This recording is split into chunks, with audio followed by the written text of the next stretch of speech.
بسم الله الرحمن الرحیم. السلام علیکم. ګرانو مینوالو، امیر قرار یم او په پریم کې را سره ناست کوم دی محمد افضل دی.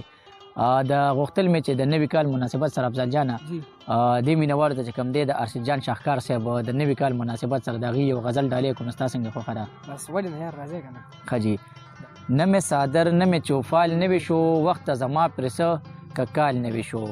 او نورې خمخاغه دي زړې سندرې، نورې خمخاغه دي زړې سندرې، بس دومره شوه چې سر او تال نوي شو. او د چا په شونډو باندې زوړ شو جواب، د چا په شونډو باندې، د چا په شونډو باندې زوړ شو جواب، د چا په شونډو باندې سوال نوي شو.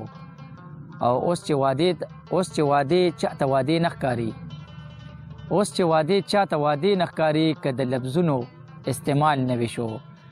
کوي د یو بل په ذهنونو لوبې، کوي د یو بل په ذهنونو لوبې، خلک خمخاغه دي خو خیال نوي شو.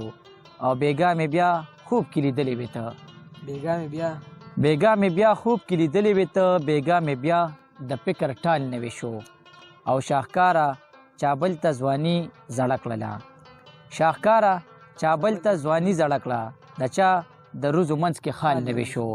نه مې صادر نه مې چوفال نوي شو، وخته زما پرې څه که کال نوي شو.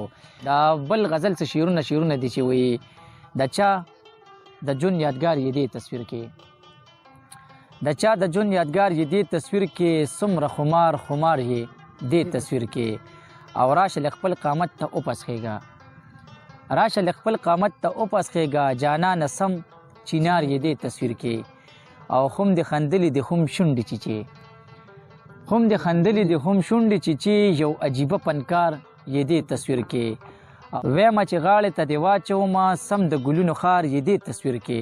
او که څوک دې هر څومره ساده ګڼي خو، که څوک دې هر څومره ساده ګڼي خو، بیا خو سینګار یې دې تصویر کې.